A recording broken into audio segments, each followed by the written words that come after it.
Hi, everybody. Welcome back to the Street Cred Podcast, where we have creators, filmers, and athletes. Today we have Ethan Shafer on the pod. You hyped to be here? I'm very excited to be here. Thank you for having me, Miss Annabelle. I'm so excited. This is full circle. Ethan did an interview of me 2 years ago. Yes. And here we are now. Yes, this is full circle. So I met Annabelle and our guest Barkley, who's in the corner. Barkley, tip your head in the summer of 2023 at Mount Hood, and I interviewed you and Barkley in Ryan's RV. And every time we had an audience, so this time we're going to have an audience just to keep it full circle. Yes, sir. Yes. Yeah. Barkley was my audience when I was on the pod, and he asked me some pretty good questions, which I didn't always have the answer to. So we'll see what he comes up with for Ethan. Yeah, we'll see what we can cook up. Absolutely. So where would you like to start, Miss Annabelle? So today, the story we want to tell is the story behind Two Playing for Podcast. Yes. Because you have done an interview in the past telling who is Ethan Shafer. But today we want to know what inspired the Two Playing for Podcast. Yes. Well, this is a long tale, and I actually don't think either of you guys know it. So it's kind of, okay. Let's start from the beginning, okay? So I've been skiing my entire life, as most of the people you've had on your show also say. And I think it was around like 2013, I started getting into the park scene. And I just naturally deviated to the filmer role. I've always been interested in media and creating. So I was always documenting my friends, and then just kind of life happened. So like my late middle school years, high school years, I was filming, super into the scene, and that's like, I'll save all the details about like all the inspirations and all the movies, but like it's amazing being here at Jupe League and like seeing Joss because I was watching the Rage films and all that stuff. But we'll save that. So I went to college, and then from 2016 to 2020, I was at the University of Connecticut, and there's no skiing there at all. You're living on a farm. So I was completely disconnected from skiing for 4 years straight. And it was interesting. And then COVID happened. And then that's when I started getting a little bit back into skiing. And I remember I bought the Level 1 box set. And Barkley probably listened to this during COVID. They did the Level 20 series. Oh, yeah. So if you bought the box set, you could watch the movie and then listen to a podcast about behind the scenes. So you hear Josh Berman and Friedel talking about all their stuff. And I was like, okay, skiing's kind of sick. And I was like, maybe this is the community I could re-enter now that like I lost my college community. And wow, it's so easy to just get on a roll. This is incredible. Now I know what it's like to be like the guest. So yeah, it was 2020, so there's no job prospects at all. And in college, I was working in sports broadcasting for a couple different companies. Worked for NBC Sports, worked for ESPN, worked for Fox Sports. Still work for some of those companies now. And then, so like my goal was, okay, I want a job in sports. That's the goal we're going for. And so 2020, there's nothing else to do. So I applied to grad school, got into grad school, it was all online. And we had this guest speaker. His name was Hakeem Valles. He was an NFL player. And I was like, okay, how do I he's just doing question and answer. I was like, how do I get a job in the NFL? And he's like, well, I don't really know because I was a player. Like, I don't know what the back office does. I don't know how any of this stuff works. And he said that what you need to do is talk to people.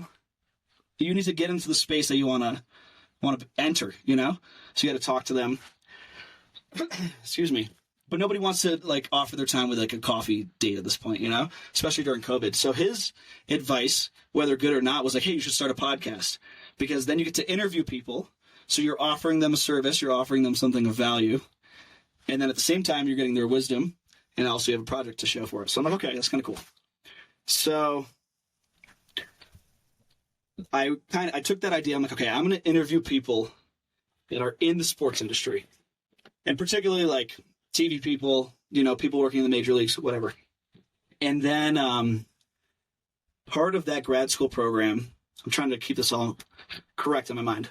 So we're talking fall 2020. Part of the grad school program was at the end of the program. It was a 1-year program. You have to do a project where you identify a problem and propose a solution.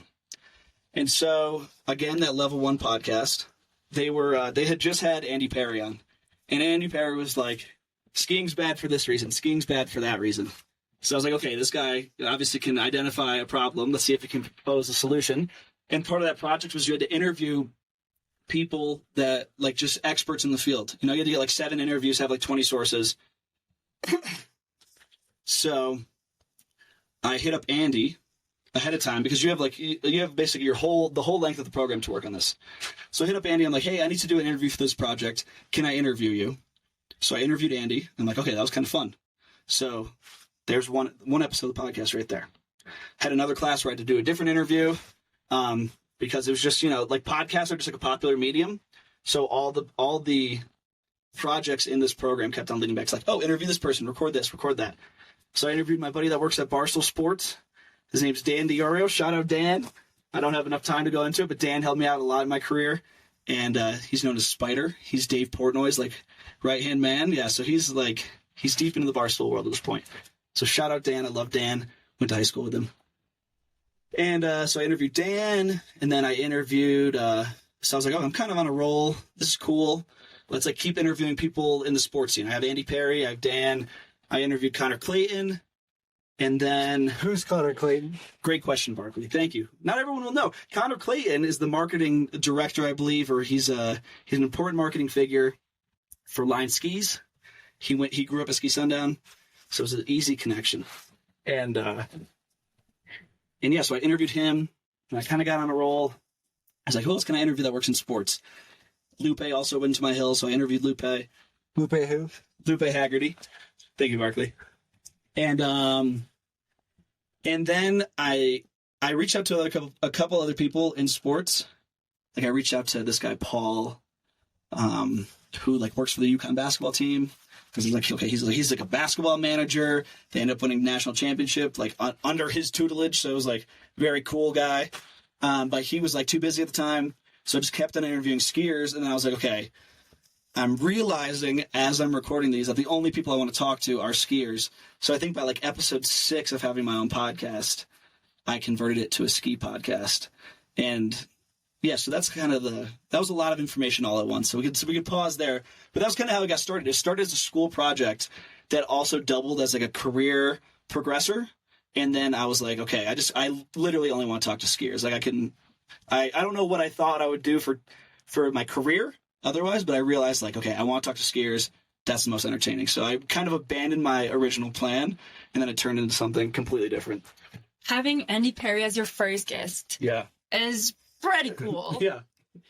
When you did your first 5 to 6 episode, was it named Two Planker? Did you have a name for it? No, the podcast was, okay, so Hakeem, the NFL player that, like, recommended I do it, he had a friend, this guy David something, I can't remember, but it was kind of like they're in, like, the Gary Vee space. I'm not sure if you two are familiar with that, like, this kind of entrepreneurship, hustle culture. You can do it. Yeah. Motivation. Yeah, it's kind you of can succeed in your life if you follow these steps. Yeah. So one of those guys, his friend David, I can't remember his last name, had a podcast called How the Fuck Did You Get That Job? And it's, like, such a great concept for a podcast because you just, like, everyone meets these people. They have dream jobs. And the only question you're thinking when you're talking to them is, how the fuck did you get that job? So I kind of took that and I was like, okay, I'm a college kid, or I'm a college graduate. I have no clue, like, where to start for my career. So the name of the podcast originally was Where Do I Even Start? And which is kind of clever in a way, because it's like, that's also what people say when they're about to tell a long story, you know? So I kind of hit that double, I'm an idiot and people are telling long stories.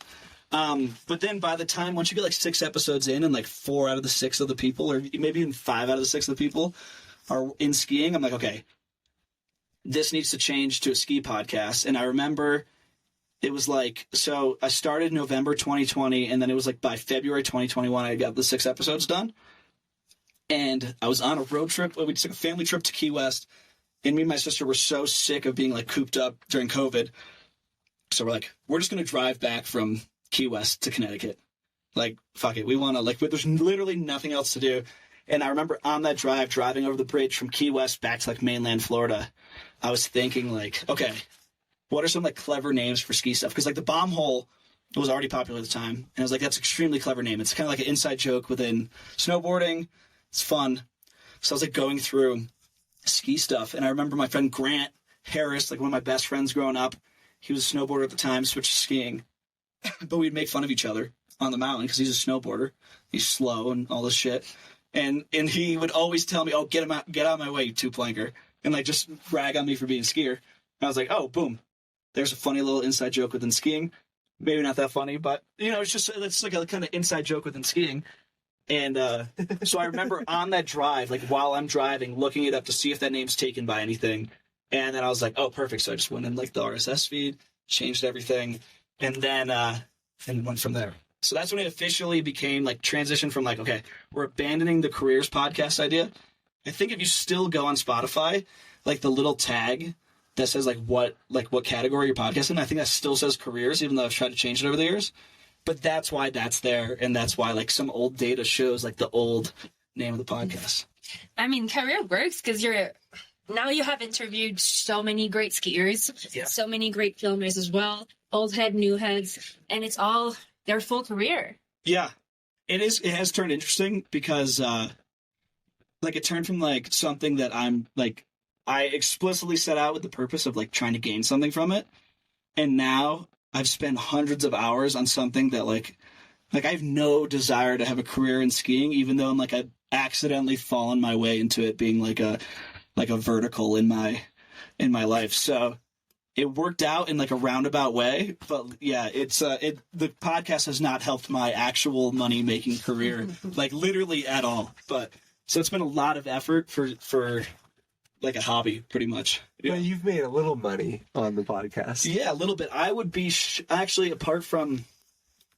I would be shocked if in 5 years we've made over $5,000 off of it. Like that's how little money we're talking. That's not even rent money for a year. Oh God, no. Yeah, no. It's like no money at all. It covers the cost of like. At this point, my hope is that like the podcast can just help me ski for free. So, shout out to Emmett, hook me up with some Vishnus. The ads that you guys suffer through on Spotify, those cover like the cost of Zoom. And like I just had to repurchase Final Cut Pro because like my old iCloud locked me out. So it just covers like the basic cost of running a show. But Line gave me some money throughout the years. So like I think I've been skiing like for free pretty much since I started the podcast. Merchandising. I've been like very little merchandising, dude. Like the only thing we've really done is ad reads. Me and Iberg now are like definitely slowly like, well, we're not really taking it slowly, but it's happening slowly that we're getting companies to be like come through. Yeah, we bought the ad in browser. That was kind of sick. It was cool seeing our ad in print. But all the Iberg stuff came way later. That was like 4 or 5 years into doing all this. That's a very recent development. So you're 5 years into doing the podcast now? Yeah, November of this year will be 5 years. Wow, it goes so fast. It does go so fast. It's crazy. What was the one episode that makes you go, oh, wow, I think I'm starting something here? I remember the first episode that like popped where I was like, okay, like there's more than just people I know listening to this, was the Shred Sauce episode. When I interviewed Malcolm, the creator of Shred Sauce, because like I've always been interested in like weirder stories, like just kind of like behind the curtain. I've always been just like such a media nerd. Like I would always listen to like, excuse me, like the director's commentary on DVDs, and like I would watch like behind the scenes stuff. And so my first kind of foray into that was interviewing Malcolm, the creator of Shred Sauce, and he has like an army of nerds that love him. So that's when I got like a huge boost of followers and like so many like random people reaching out being like, I love this podcast. And I was like, okay, like that's like, you kind of just like because I've always been about just volume, which maybe is like a valid criticism because it hasn't always been like the highest quality of interview or like the most interesting stories. But like every time you interview someone, it's a little bit of data where it's like, okay, like people loved hearing from this person. Why did they love hearing from them? And for his, it was because he had never like given a public interview before at all. He had a product that people loved. So they're like just out of pure curiosity, they're like, okay, what is up with this guy? And it wasn't even a great interview. I had to edit so much of that because it's not like somebody that's like an athlete that's been interviewed their whole career. It's like a guy that's never spoken on a microphone before at all. And his entire job is like behind a computer. So that was also the first one. I was like, okay, I need to show up like prepared because I can't just ask someone to tell me about their life, and if they're not like naturally charismatic, they're not just gonna like rattle it off, So that was like a Frankenstein episode where we would cover different topics at different points in the interview. Then I had to make like a cohesive narrative out of it. But that was the first time, to answer your question, that was the first time that I was like, okay, there's something of substance here that'll work. Yeah. Wow. I love that. And you're such a great host as well. Thank you. You are very good at speaking for long periods of time and always guiding the conversation through. So I'm sure that episodes went better than what you're saying. Yeah, I think I learned, like, with interviewing people, and, like, it's just about being a good host in general. Like, the word host for a podcast is the same as being, like, a host for someone in your home. Like, when someone shows up, you want to make sure they're comfortable, that they feel well taken care of. And, like, I've definitely betrayed that at times. Like, when I interviewed Jeff Schmuck, I was like, oh, we're not going to use any video to promote this, and then I use video to promote it.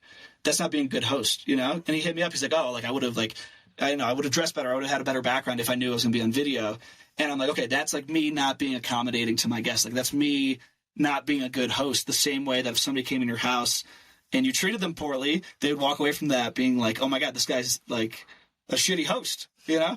So that's what I learned with that. It's like you really have to take care of your guest and, like, care for them and present them in a positive light, you know? And I've taken that to, like, extremes. Like I've interviewed controversial people before, and I always give people the benefit of the doubt. Like, I never go into an interview being like, this guy sucks, whatever, because, like, why would I set someone up like that? You know, it's, like, so scummy, and it's not being a good host. Like, you know, you got to go in with an open mind and, like, treat them like they're a person, because they're, at the end of the day, they're giving their time to you.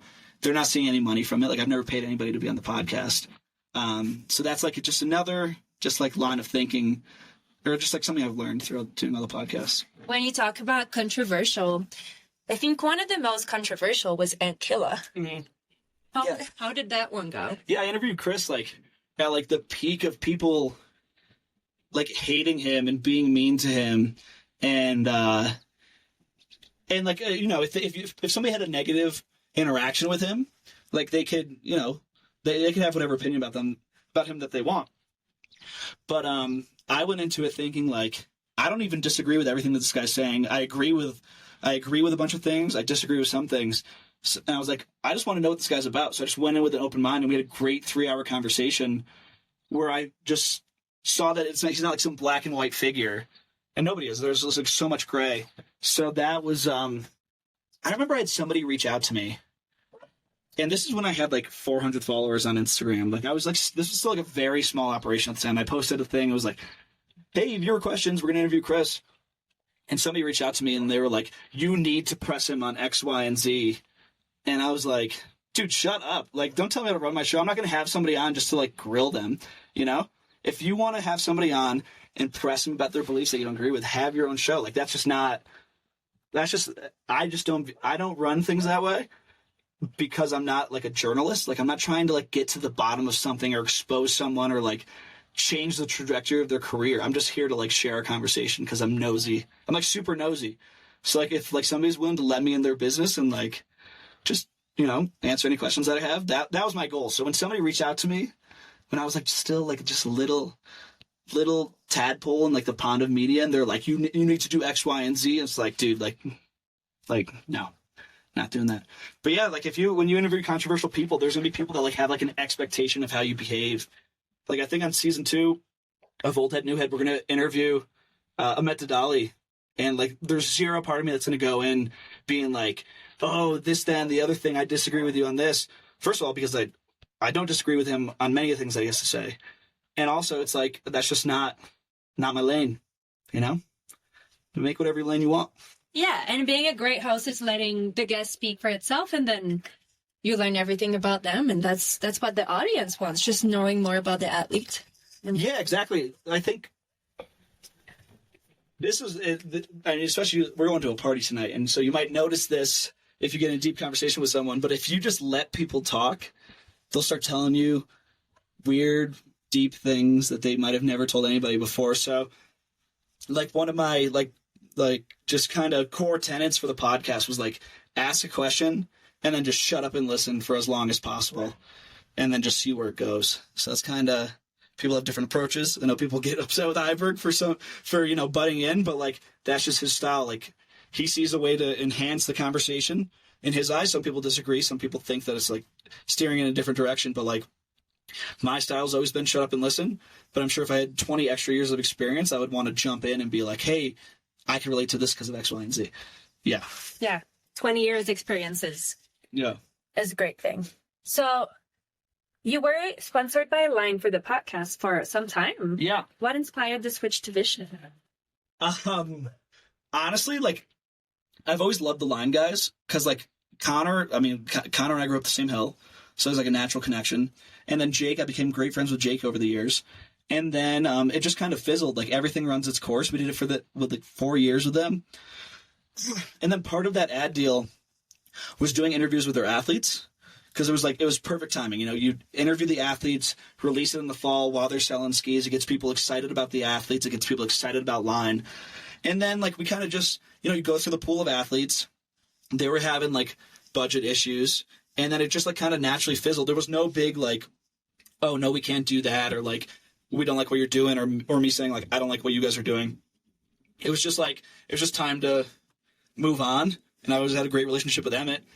So, like, last fall, I just texted Emmett, and it was, like, super easy. Like, didn't have to send him, like, a media kit or anything. And he just, you know, one company left, another company comes in. And that's just how it goes sometimes. Like, it's, like, I'm extremely happy to personally endorse Vishnu because I love what Emmett does. I love how he runs things. So it's, like, a good fit. But, you know, if Emmett ever lost interest at some point, like, I wouldn't take it personally, because at the end of the day, it is just business. And, like, you are just promoting a product. And, Emmett really hasn't asked me for much, so I'd like to check in with him at some point, make sure he's happy. But yeah, it's just about adding value in some way that you can. You know, I give, you know, with Line, it was the athlete interviews and just kind of giving them, you know, like, same thing as people riding. You ride their skis, you know, wear their clothes, whatever, and it just show that you're aligned with them. And then when you just change alignment, you just change alignment, and as long as it still is authentic, you could do that. Like, if I started repping a company I didn't like, maybe it would come off worse, but, like, I've gone from company to company so far that I have liked and have been wanting to endorse. So it's like natural fit. Both parties are happy. At least I think Emmett's happy. Hope you are, Emmett. And that's where we're at right now. I think Emmett's very happy with what you've been doing with the ski industry. Great impact on the ski culture, getting everybody else voices. It gives a lot of character to the skiers you see in videos on Instagram. Yeah. It's so nice. And while we're out here, actually, Vishnu just released today their thank you for everything. Oh, really? I haven't watched it yet. Yeah. I haven't watched it. The sad part about this video, it's immensely great skiing in there. However, it does foreshadow that it might be the end of Vishnu skis. Oh, yeah. Yeah, somebody hit me up asking me to talk to Emmett soon about tariff problems. So we'll see what happens. Yes. Yeah. So nothing has been decided yet on Emmett's part. Everything is super gray right now. So we'll know next year what Get into rumors. Rumor time. Yeah. Let's go. As a writer for Vishnu, my heart is full, and I hope that Emmett is happy with the decision he takes, and that he keeps on bringing to the culture. If it's not with skis, with clothing, with item, with filming,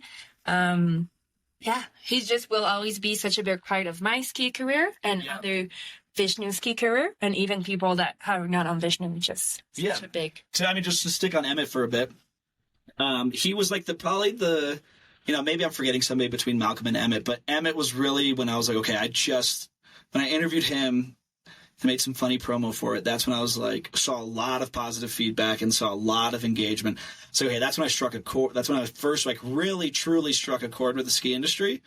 I think it's just because he's such an entertaining guest that's doing things within skiing. Like, the more that somebody has going on, the more interesting they are to talk to and more people want to know about them.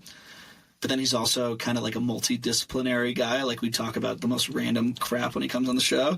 So I hope to have him on again to just talk about, whatever. I think we talked about the Mayflower last time I had him on. But yeah, I want to introduce him to Iberg and, like, get those two interacting with one another, get the update on the rumors. But yeah, that was like, it's just kind of tying together everything. That was like the first one that really blew up, and his episode for the longest time, years, was like the most viewed episode of all time. You guys celebrated the 100th episode with that one, right? Yeah, that was cool. I mean, because it was either him and OSAP. I'm not sure who's been on, like, the network the most, but it was just such a natural fit. Me and him can talk forever. So he proposed it to me, I think, when we did, like, the 10 years of Vishnu. He's like, what if I reverse interview you in Salt Lake City? So I think it was probably, like, around a year ago, like, at this time, I think. And I was flying home for Easter, and I just like flew to Salt Lake, did like 2 days there, did the interview with him, saw the Yomi shop, hung out with Big Ben at Alta, and then got the hell out of town. So Big Ben, shout out Big Ben. Made a lot of friends accumulated over the years. It's been great. Yeah. Yeah, it gives you a great opportunity now everywhere you go in North America. I feel like you could even come to my hometown and have a bunch of ski buddies now. Yeah, and I feel like Jib League has taken it like to the next level. It's like so crazy. I think about this all the time. Like, this is for a lot of different aspects of life. But like, this could probably apply to like any hobby, especially like any active hobby. Like, an exposure to like the broader community is like the most important thing you can do to enhance your appreciation of that hobby. Like, oh, write that down, kids. Write that down. Barkley liked that one.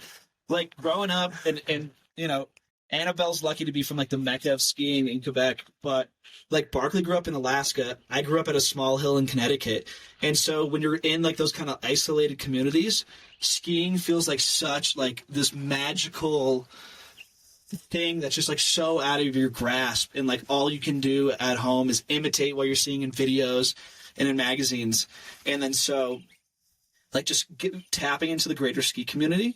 And I feel like I didn't really do that. Like, the first taste I got of that was going to X Games. And I'm like, oh my God, okay, these are like the best of the best here. I first went to X Games in 2018. I was working, doing like construction there. It was like the worst job of my life. Hated it, dude. Just to tap in. Not picture Yeah, dude, hell no. Last one day. Hell no. So let me get this story straight in my mind. So I was at UConn, and I just started getting into like the whole TV broadcast thing. And how did it go? I met someone at like a UConn networking thing that worked for ESPN, and I was like, "Hey, I'm like really trying to work at X Games. Like, do you know anyone? Like, ESPN has the media rights to it." So this woman, she's very nice. She's like, "I got you. Like, I'll put you in touch with this guy." It was this company called BME, and they do all the construction for X Games, like the course construction. And so he was like, "Yeah, we can hire you, but you have to work as a local." So like at like 18 or 19, flew out to Aspen, stayed in Glenwood Springs. Anyone that knows like that stretch of road will know what I'm talking about with how hellish this was. Dude, so land in Aspen, late at night, cold as shit because it's Aspen in like the middle of winter. Took a bus down to Glenwood Springs, stayed at the Holiday Inn, and then every single day for 2 weeks straight had to take a bus from Glenwood to Aspen, work all day doing course construction. Like, what did we do? It's when they still had like the big media tower at the base of the super pipe. Built like helping build that, helping lay down the treads so people could stand on the side of the super pipe. Like working my ass off every single day, taking the bus back, way longer route in the afternoon for whatever reason, probably just all the commuters coming to Aspen, and then doing homework every single night because I was still in school at the time. Brutal. But to go back to what I was saying before, that was like my first encounter with, oh my God, there's a ski scene. It's not just me and my friends at Ski Sundown hanging out, like all my buddies. I loved everybody I've ever ridden with the Ski Sundown. There's too many people to name. But like that was the only thing I knew about skiing, that and movies. So when you go and have that first interaction with like the broader ski world, especially X Games, is really intense because there's a lot of money being thrown around, a lot of like VIP treatment going on. So that was like, oh my God, there's like a way bigger world to be uncovered. And then going out to Hood, where I met you guys, that's when you like, so I saw like the bottom level, like where the homegrown level, then I saw like the as corporate as it gets. And then when you get to Hood, it's like you get the soul of skiing, and you get people that are so passionate that they'll drive their ass all the way across the country to live in the woods with a bunch of bums. It's like the best thing ever. So I think like that was like really important for getting to know skiing.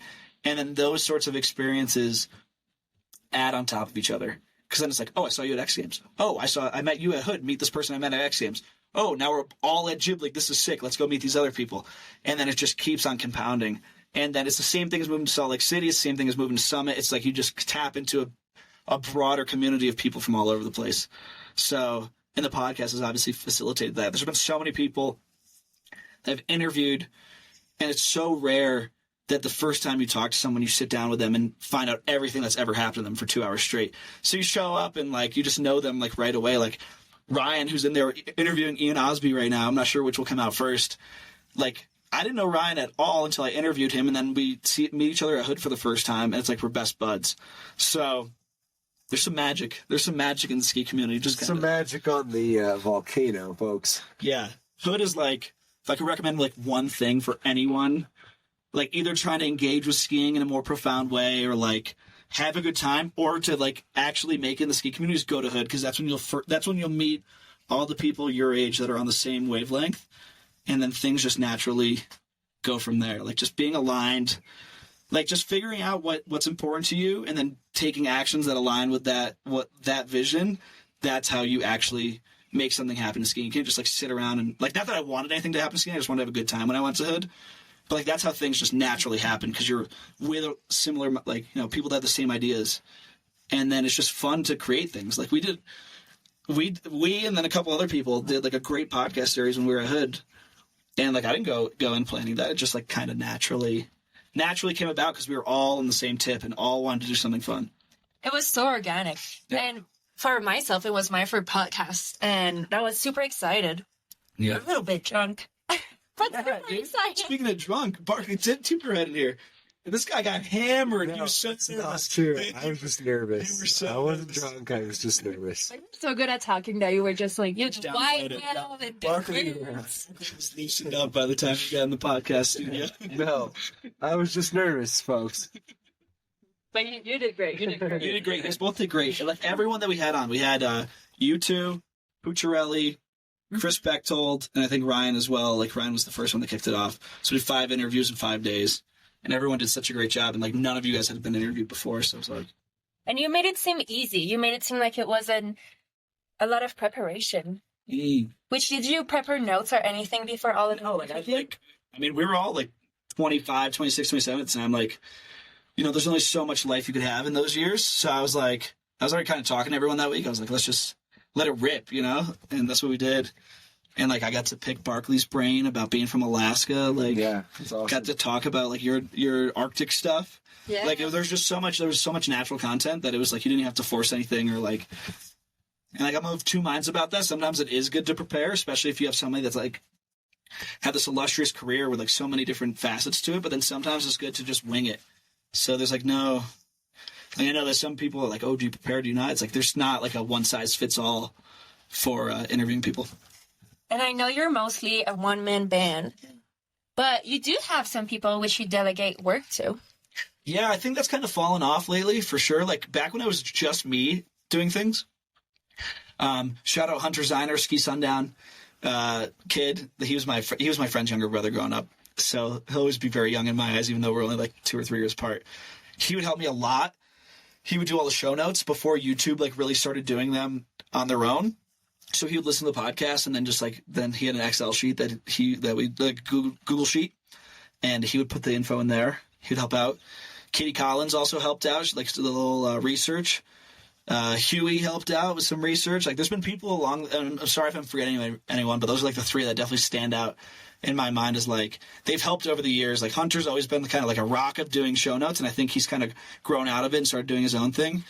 And like I don't need as much help with the research anymore because it's not just me. But yeah, people have helped. But it's always been me doing the editing. And I hate editing so much. It's like the worst part, the absolute worst part of doing a podcast is having the conversation and then having to go back and listen to the entire conversation all over again, no matter how good of a conversation it was, editing it, exporting it, all the graphics. And you're much better about the clips than I am. Like I'll record a podcast and like barely promote it just because like I hate editing so much. It sucks. I hate it too, but I feel like since it's always like that, right? The next generation look up to the past one and then do something. Exactly. So I looked up to you and then I was like, okay, let me get the software with the AI so then it can help me cut clips. But the first thing I said when I saw you the other day is like, have you been using this software? And you're like, nah, I use Final Cut Pro and I don't want to hear it. So I'll show you and I think you will love it because it's just, if you're going to be a one-man band, you have to get help of some kind of way because then you have to work outside of podcasting. Yeah, exactly. Like it's just, oh my God, it's been so much work over the years for so little pay. And it has truly just been a labor of love. And I guess I certainly am a little set in my ways with the podcast editing stuff. Like I could just like, at this point, just like turn my brain off and do it. But like adding anything to that process is like really a pain in the ass. So I'm like reluctant to do it. It would be my pleasure to show you the AI in exchange of your knowledge, because 5 years down on podcasting, this is episode 7. Yeah, dude. I've if I look at the Spotify feed, it's 150 something episodes at this point. It's literally hundreds of hours of content, hundreds of hours of editing. And before I forget, other people that have been helping me, when we started getting into the the in-person interviews, like at X Games and the event coverage reporter style, which we can get into. Shout out my friend Tom Caruso, Colin McHale, Kirk Scully, Jack Benzinger, Ryan, obviously. All those guys made that happen, and not a single person amongst any of us got paid from it. That was all just for being stoked on being in person at these events. And I hope I'm not forgetting anyone in the mix, because that was those were a ton of work. So yeah, shout out to those guys. Yeah, if it comes back to you, if you're missing anyone, don't hesitate to shout them out. And it builds yourself such a big portfolio over the years. Yeah. Which you started as Two Planker Podcasts, and now you are Two Planker Network. Yeah. What is the main difference between both? I think it's just I didn't want to be limited in the scope of what we could do, especially as I've always thought an episode 100 would be the natural conclusion for Two Planker Podcast. So I was okay, well, now we're doing in-person interviews, and then now we're having other people on the network doing stuff. So it just opened the door for a greater scope of work and just a greater possibility. So that's all it is. It's just broadening. You have a fence around your house. There's only so much you could do. It's you have a farm. You expand it out. You could do so much more. You could mix things up. So you don't have to just be a monocrop, doing one thing and getting stuck in that box. Hey, you can switch it up any way you want. It really opened it up, because then, if I'm not wrong, after you switched to network, then you had the series of Old Head, New Head. Yeah, I think it went my show, and then Ryan had a show that was originally called Off Topic. It was just to interview the same people I interviewed, but get different stories out of them, because he knew a lot of them. Then we changed that to Ski Bum Podcast just so he could run wild and again, wasn't in a box. And then Iberg and Phil completely independently, they did Giving Flowers. So after I interviewed Iberg and we kind of wanted to work together, I re-released those so they could have a bigger audience. Then me and Iberg started doing our show, and now Alex Dubes is doing a show with the Euro people. So it's just about expanding outwards just to get a bigger reach and just tell more stories. It's just so much easier, because I listen to a ton of podcasts, and it's just and I listen to a lot of Barstool's podcasts. There's some funny ones, there's some sports ones, and but you're bouncing all over that umbrella. So sometimes with a smaller operation like ours, it will never be at that size. But it's nice to just have everything in one place, so people can subscribe to one feed, and everyone that wants to listen to podcasts and seeing can go to one place. And if you want to get on there, we can talk about that and work something out. Some people like their independence. Some people want to have a bigger reach. We could do whatever. I love collaboration. I feel like teamwork is where it's at, especially when we're in the same field. And the way Street Cred Podcast has been working is creator, athletes, and filmers. So the umbrella is so large. Yeah. One of the next podcasts we're going to do is about Swamp Fest, which is sick. I'm so hyped. Yeah. Do you mind, Markley, looking at our time? Because we do have the Jib League viewing for the last day this evening at 8. We got 7:20. 7:20? Barkley, where you going, big boy? Wow, it's so easy. It's so easy to not be mindful about that stuff, because I'll be talking to people, they'll be talking with their hands banging on their desk, hitting the mic, and I'm oh shit. I'm gonna have to edit that out later. I could have just been an offender of the same thing. You don't have rings. I have to pay attention to doing this. Oh, true. Yeah. But I like the setup. I did so much research into everything. And might as well start something you started with Andy Perry. Yeah. So it's you have to start with some sort of spine. Show up to the job. Yeah, exactly. But yeah. What is one guest that told some wild stories? Zach Pfeiffer with Sovereign. His life story was crazy then. I feel it got even crazier since I talked to him. And just the one that really stood out was his vision for what Sovereign was. He had such this massive vision for living on this almost, it was almost like a commune type of thing that he envisioned for Sovereign. And so I just love talking to people that think big like that. The other one that I talked to was, we're coming up on the Olympics. So last Olympic cycle, I was I got to tap into this somehow. And I found the guy Excuse me, I'm like drinking beer. We're at altitude. Sorry, you're going to have to cut these things out. I talked to Dirk Schroeman. I think I got that correct. He owns the company that builds the courses for the Olympics. And just talking to him was so incredible because he had no constraints to how big he was thinking. He was explaining his thought process when he works with his clients. You know, he works with the people at the Nines. And they say, hey, we want to build this. We want to build this feature with, these holes cut in a 30-foot pile of snow. And he's just like, sure, why can't we do that? His whole thinking was like, why not? Why can't we do this? Why can't we do that? It's possible. It's going to suck to do it for our diggers, but who gives a shit? Let's just think as big as possible and dream as big as possible. So that's what he did. I love that. So Zach was just out of this world thinking. Dirk was out of this world thinking. So those people were like, whoa, your stories are nuts. And, people have had interesting stories over the years. So I'm kind of blanking on the rest of them, but those are the ones that really broke through and stood out, even after all this time. I remember sitting on a part of, what's his name? Luke something. He had the Mountain Dew sweater. Oh, Luke O'Brien. Yeah. Yeah. I thought he had some fun things to say.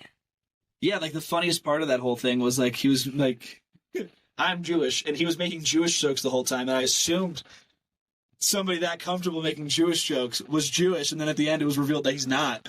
So that was a hilarious reveal. What's that was funny. It was that was pretty shocking at the time. I didn't even personally care. It was all funny, but it was funny that he was willing to sling it like that. Brian and I were just not open, but oh yeah, because you guys were in the RV for that at Mammoth too. Yeah, that was awesome. Yeah, that was so silly. No, I love sitting on the interviews. I feel like I haven't sat on enough. I wish I sat on Twan's interview because that was fun. Yeah, that one wasn't even posted. That one was just too. There was too many incriminating things for him in there. And it was just It was just too emotional. The whole thing was just it was a very depressing thing to edit and just intense. And I was like, this is never getting released. If you want to show this to anyone, you can. I think I've privated that video since instead of leaving it unlisted. That video is just private. But that was probably the only interview that's never been released, I think. I also interviewed, a 10-minute interview with Jason Leventhal for that first project I was doing in grad school. So that interview's somewhere of me interviewing Jason Leventhal, but it's 10 minutes long, and it's just kind of just a broad. No, it's not really a show. So that would have been the 0.5 episode. Yeah, exactly. Yeah, so there's 2 episodes that have never been released, and that's it. Yeah. Oh, that's good. That's good. That means you guided the interview pretty well, so that you didn't have to. Yeah, there's been other interviews where after I'm done with them, I'm there's nothing really here of super entertainment value, but if you go through all that effort, you might as well put it out. At least that's my thinking. There would be but I don't really know any, because I listen to so many podcasts. There's no podcaster that just hits it right every single time. There's always episodes you're going to skip. And but even within that realm of somebody you skipped, that person has fans that will listen to that episode. So even if it's not doing the most numbers, it's still worth it to put it out. And that's kind of always been my philosophy is just get just cast a really broad net, and then just get every angle of skiing that you can, even if to you it's not the most entertaining, because to somebody else it's extremely interesting, entertaining. Yeah, I like that. That's good learning for me as well. Yeah. This is another thing I'll address, talking about different types of guests. I have gotten criticized, rightly so, over the years for not having lady guests on. What do you think of that? What do you think of me not having as many lady guests as male guests? Well, I think the way so you don't necessarily write to people to podcast with them. You kind of show up, whoever is there. You're wow, you're so interesting. Let me have you on the pod. Yeah. Because that's why most of the friends got on the pod. We just met at Mount Hood. And then to see you throughout the year show up to the ski hills, it's always the people you see. So when you see the women's, you always say, oh, you're so interesting. Let's get you on the pod. Yeah. But it's all about your close circle in the community. Yeah. Well, also, I've, just blind DM'd brands before, not knowing at all who runs them. And then it just turns out it's I hit up Treefort and oh, this is KP. This is, I hit up Sovereign. Zach's running it. And my whole philosophy with like the lady skiers, like at X Games, we've always given equal coverage. We've interviewed the podium for men's and women's for every discipline of skiing every single time we've ever done any event coverage. But my thinking for the ladies, and if people want to put me on, like if I could illustrate this with my hands, if I didn't have a drink in my hands, there's like a bunch of there's a bunch of concentric circles that get smaller and smaller and smaller. So there's like all skiers, you know, like there's all people in our ski community. Okay, and then there's all people that are interesting. Then there's all people that I know about, and there's all people that I reach out to, and then there's all people that get back to me, and there's all people that like set up a time. So like for somebody to get on the podcast, it has to break through all those barriers. And people have been so quick over the years to like DM me like, you need to talk to this guy skier, you need to talk to this guy skier. And I've gotten probably less than 5 DMs over the years like, you need to have this girl skier on. And then you reach out to them, it's like, well, it's gonna be a little hard to get Eileen go on, you know? Like when Bella was first on the scene, and then she like got all these injuries and all these issues. It's like, okay, well, she's not going to be able to be on a podcast. But then, like exactly you said, like I run to you at Hood. It's like, hey, let's get on the podcast. Hey, let's do a slush game. So if you guys want lady skiers, don't just shout into the void, hey, have more women on. Come to me with like, hey, I'd love, like, you should have this person on. Like after hanging out with Olivia, I'd love to have Olivia on the podcast. I've interviewed Lisa Zimmerman in person over the years. I'd love to have Lisa Zimmerman on the podcast. So that's my message to the fans out there is, like, if you guys want to hear somebody, just, like, don't just say you need to have X, Y, and Z. Just give a specific name, and then, you know, we can see what could happen. Yeah. And from seeing the behind the scene over the years, I know you're trying to get women as much as men on the podcast. Yeah. It is just sometimes harder. If you look at just Christensen getting women on Slush Cup, he's been told, like, oh, there's only a bracket of 4. This man tried so hard to get more women. It's hard, yeah. Yeah, but he got a lot of no's because it's hard to go in front of the camera, have a digital footprint, and just own up to how you skied and how you talk. And sometimes, no matter the gender, you just are scared of living some kind of digital footprint. Well, I feel like it's not always like the most welcoming space or like the easiest space to enter confidently and be like, yeah, I'll go on a podcast and talk, you know? Like it's kind of like an intimidating thing to do. So there's been, and this will be kind of funny for people, but like I've been turned down by so many women for interviews over the year that's like, at a certain point you're just like, okay, maybe my efforts are better spent elsewhere. Do you feel like it was intimidating coming? Like you were sitting in an RV full of like 6 drunk dudes when you did your interview. Like that's not a comfortable space for a lot of women to walk into. I feel like the skiing for women as well as snowboarding is, we're not starting from that far back. Yeah. When I grew up in Quebec, I was the only girl, and the girl after me was Olivia and Jocelyn. We grew up in the same space. Yeah. Before me, there was one girl. Before that one girl was Mad Mode. So it was one at a time for so many years. And we're just getting into that new generation. So. There's like a whole deep community of like really sick riders. Exactly. Where you guys are like a squad that like the guys are intimidated by, where it's like, yeah, like I would not feel comfortable at all going into an interview with like 6 girls in an RV just watching you interview me. Like when it goes both ways. Like it's just striking that balance and creating like a comfortable space for people to open up.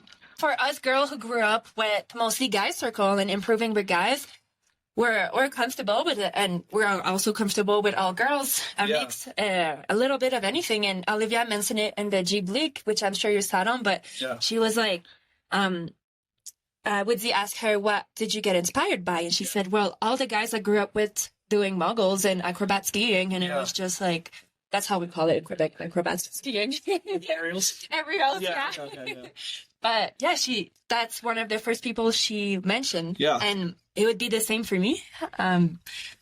So it will change over the years and there will be more women brands. Like if you compare Street 22 when being women owned, hasn't been that many brands like that so far, and I think having one like this will bring way more, and then everything will be 100% back. It just inspires and builds off itself. Like it's just like a, you know, you have one encounter and then that leads to the next thing. Like if I didn't already interview you, I would have reached out to you to interview you about Street 22, but it just so happened that you were the same person that I had already interviewed, you know. But I feel like Jib League has been such like a great step for women skiing. Like, it's so sick how, like, it's just intermingled and everyone's just so stoked for each other. Like, it's, yeah, I mean, we don't have to harp on, like, the women's topic for too much longer, but it's just, like, when you're at the event, there's really no division at all. It is a true jam where everyone's just mixed in and everyone's doing sick stuff. and like everyone's stoked for each other and taking care of each other. Like people took some spills today, and everyone's like looking out for one another. So it's just like same thing at Hood. Everyone's mixed in with each other. Like it's only in like traditional competition where everything's like rigidly separated. So Exactly. yeah, skiing's naturally sick on its own if you just let people like just do their thing and interact with one another the way they want. Like you don't have to force anything; it can just naturally come about. That was my first Jib League, and I loved it. Yeah, the format is so great for athletes, and also there's so many filmers out there, so many creative people behind. Yeah. You're running the podcast, but Woodsy stalking. It's inspiring for the whole community. Yeah, I mean, we could talk about that a little bit. Like with Jib League, like the way I got involved was I was just like for the first 2 seasons of it, I was like, okay, Jib League's sick, but what is Jib League? Like, what are the storylines I should be following?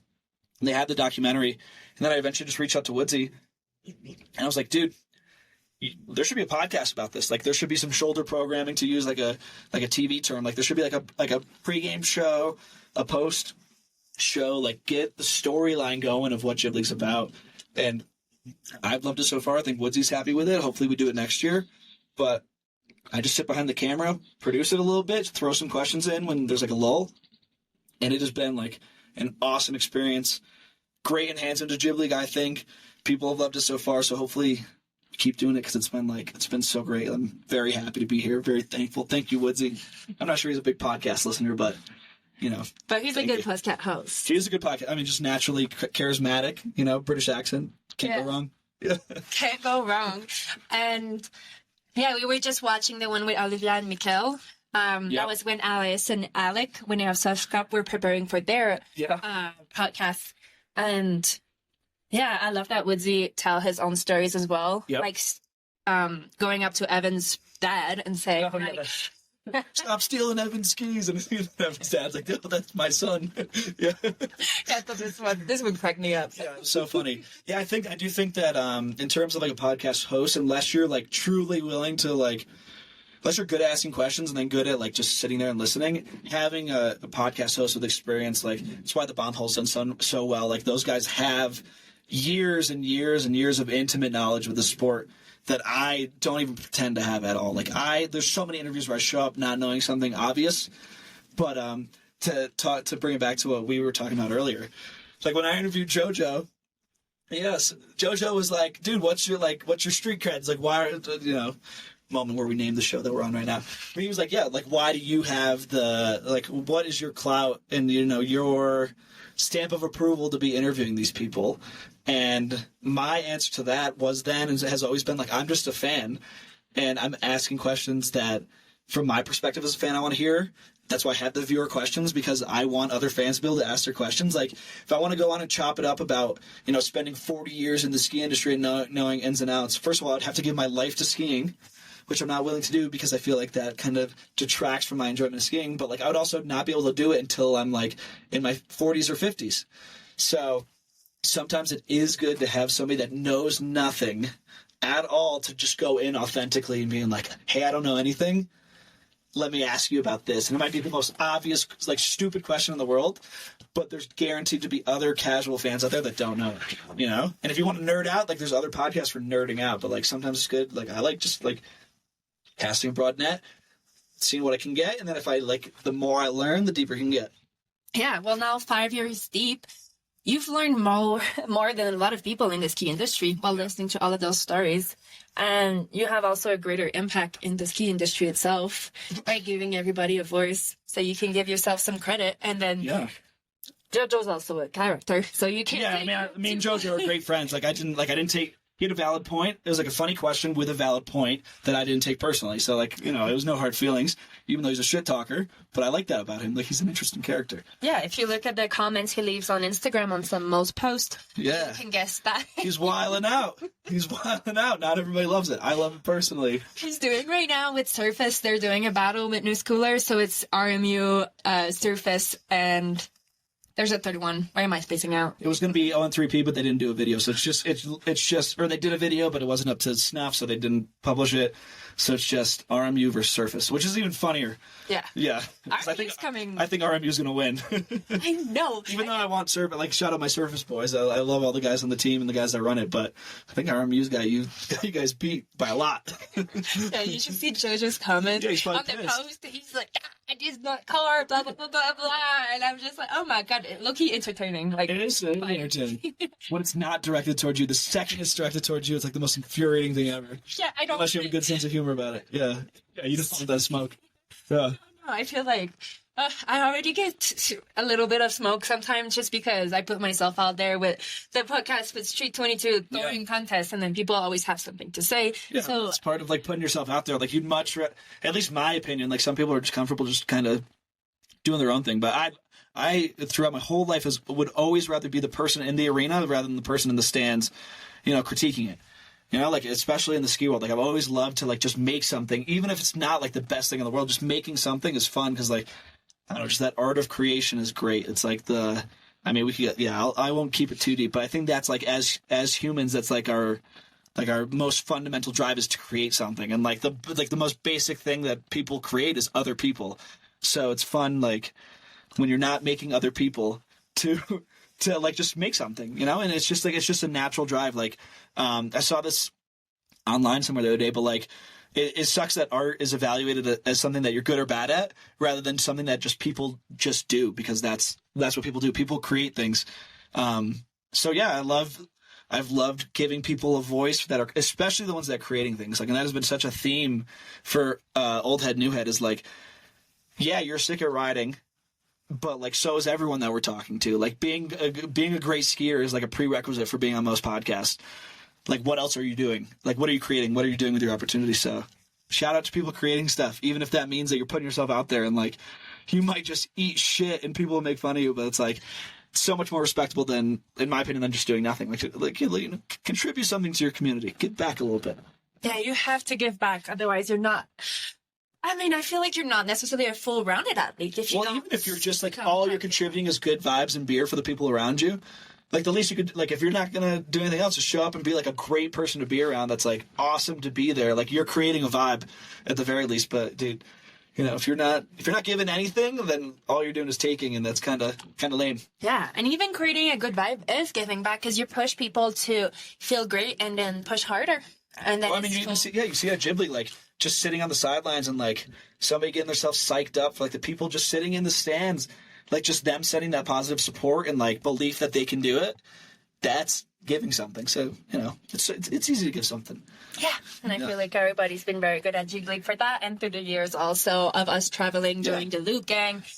Oh my God, yeah. Mammoth was like our time in Mammoth was like right after like all those RV interviews we did, and like that was like one of the best times of my life. It was like, I feel like it changed my life. Like I bought the van that summer and all this stuff, and we're still like 2 years later, like riding I'm renting a place at Mammoth this month because we're kind of missing out on my rent right now, but my girlfriend's enjoying it, so we're like living at Mammoth and like kind of holding on to some of that fun. So, and I feel like in the last year, I've seen you kind of take attention because when we first met.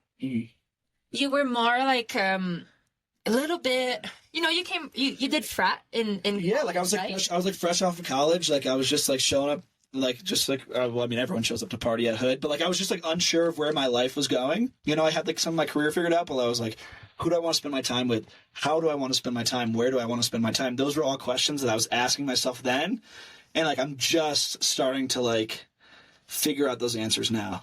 But you met me at like the very beginning of me like sincerely asking myself those questions of like who, where, and why, and those like just that. Then those questions are like what defines your life, and those are the things that change. Like so maybe someday I'll get sick of skiing. Probably not. Like at the rate I'm going, I've been doing this for like 20 years. But like skiing is like my longest standing hobby. But like maybe one day I'll want to switch it up. Like groomers have been pretty fun lately, just carving. So, yeah, like those questions are the most important, at least in my eyes. And then it's just, figuring those out. And it's a journey. Like, you never arrive at an answer. It's just like, oh, this is kind of cool now. Oh, this stopped being cool. Like, I'm going to switch it up. Exactly. And you did great all along. I feel like we all grew up. Like, we kind of all grew up together, I feel like. Yeah. We're still friends with all those same people. I feel like we don't always stop, but then as soon as we all arrived to Jig League, it was like, boom. It was just like, boom, back with the boys. Yeah. And girls. But yeah, it's like you're back with the squad and just having a great time together. Yeah. I love it. Yeah, it's so and fun. we actually have to go, but I have one more question for you. And it is, what do you want for the future of Two Planker Network? True, you did warn me you're going to ask me this. Yeah. I think Iberg and I definitely, I mean, we for sure have season 2 in us. I don't know if we have beyond that because it's just so much time for like so little money. Me and him were talking about doing some other stuff together, some other podcast stuff, some other potentially non-podcast stuff. And I don't know, I think Two Planker podcast, like me doing a solo, will not come back unless I have a space to do it in person. So like, Not come back like next year? yeah, like it would, like if like say me and Iberg don't do season 2. Actually, I mean, if season 2 got canceled last minute, I have all the energy for it. Maybe I would do like Zoom interviews. But like after we're done doing Old Head, New Head, like I don't think I'm gonna go back to doing Zoom interviews of like individual skiers. I would want to like cement myself in a ski community, build a studio, and then interview people in person, because that's how you take it. Like I always like to just take it to the next level. So like the next iteration of it, whenever it comes back, if it comes back, it could be 3 years from now, it could be 10 years from now, 20 years from now, will be in-person interviews in the same room as people. Like that's just, it's so much sicker. Like just being in person is so much sicker in every single way. So Yeah, because we get to share a beer, we get to enjoy. There's all the fun before and after, like just like the whole hangout sesh is so much better. Yeah, so I think that's kind of the future. And then obviously like I'm open to like anyone that has like a show they want to propose. Totally down to like promote, like just help keep telling stories and skiing. But that's where we're at right now. Like I don't think, I got some other ideas, but they're just like, there's like dreams, not like concrete ideas. So you're in a sort of a transition space where you hit a very good feeling, and now you're like, okay, do I burst through the ceiling by doing the same things but better? Yeah. Or do I just go in a different direction, but with all that knowledge now, Exactly. I can start off higher? Yeah, it's like I don't know why I'm using these farm analogies in this, but it's like being a farmer, and then like the first tree you ever plant is like the only one you ever tend to, rather than like taking all that knowledge you learned and like growing a completely different type of thing. You could take that learned experience and then just move on. And it's like, not that Two Planker was like even like close to, like I think that we've already eclipsed the quality of Two Planker with Old Head, New Head, but like it's like Seinfeld. Like Seinfeld was like the most popular TV show of all time, and they stopped when they felt like it was right to stop, not when people became disinterested. And I feel like we were really hitting a stride with Two Planker, and people were interested, and then we stopped that to do something better, Mm-hmm. So sometimes you'd have to pivot and just switch it up. Like Owen Dahlberg, for example, he probably could have made Magma 4, 5, 6, 7, 8, 9, 10, but instead they're switching up, doing a different format. So sometimes it's just time to just pivot and move on and just take that experience and create something new. So I think that's the future. We didn't let Barkley have a question. Should we let Barkley have one question? Yeah, go grab Barkley. Oh my God, Barkley. I can't see inside. Barkley, let's talk about USASA Nationals, folks. Just kidding. All right, Barkley, we're at the tail end of Sorry, we're gonna cut that, guys. I'm gonna introduce you. Yes. All right, well, so we left it off in the future. Okay. Yeah. So now that we're going to head out to Jig League, we want to have audience question. And our audience today is one person, but we only need one of the most awesome person out here. And it's Barkley, he is invited for Street 22 skateboarding here. Oh, shout out Street 22 skateboards. Shout out to all those boarders on those decks. Well, come in. Come on in the camera. Scooch in, big boy. So I'm passing the mic to Barkley for audience questions. All right, guys. Thanks for allowing me to be here, folks. First off, I want to know, Ethan, who you're looking forward to talking to. And I don't want to hear about Candy Thobex, okay? Who are we looking forward to next? Who do you want to have next? Who's the name that you want on your show? I think that people, if everything goes well, they can look forward to hearing somebody I've wanted to interview for a long time. I think we're going to have Henrik on for season 2. It's going to be epic. Henrik would be legendary. Legendary. Nothing's set in stone. Nothing's official yet. I would love to have him on. This is the best chance I've ever had to interview him. I'm surprised he wasn't on the first season of Old Head New Head, to be honest. I feel like he just had some. I feel like he had some life stuff going on. This is good because most times the second season isn't as good in shows, folks. It's true. This means the second season will be even better. But I'm gonna hop in here and just say, I would love to hear the Gagne brothers talk. Yes. Okay, so we all love know to have Charles on and have him debate Iberg. Right. Josh said that he's like an encyclopedia. He is. But Charles Gagne, Annabelle knows about these guys. Shout out Quebec. Charles is a little bit quieter, but he's so good. He invented grabs. He was on the rise of free skiing. He fucked up, excuse my French, he fucked up slopestyle courses doing upright switch 14s, switch 12s with an octo grab. He had the blue on blue kit. Okay, he also knew how to dress, folks. He wasn't just good at skiing. Yes. Anyway, I digress. Vincent Gagne, Charles would both be great guests. That was my 2 cents after that question. Well, thank you very much, Barkley. And we're going to wrap things up. And Annabelle, thank you so much for having me. I would like to give a big shout out to Annabelle. You do a podcast in your second language. Yeah. You're such a dog for that. Shout out, Annabelle. That's the most great things for skiing skiing. Great things with Street 22. What other brand can you think of, folks, that is doing snow skate, snowboarding, skiing, all that mixed together? What else is there? Skateboarding. Thank you very much. Yes, I should know about that one too, I think. Anyway, folks, remember the name Street 22. This is a great podcast. Please support this woman to my left and this fine young gentleman to my other left. Thank you very much. Thank you, folks. Thank you, Annabelle. Thank you. And where can we find you, Ethan? Two Blanker Network on YouTube, Spotify, Apple Podcast, anywhere that you could stream podcasts except for SoundCloud. So, because that's a different, you have to upload it separately. So, yeah, basically anywhere you can stream podcasts, we are there. So go check it out. Check out Old Head, New Head Season 1 while we prepare for Season 2.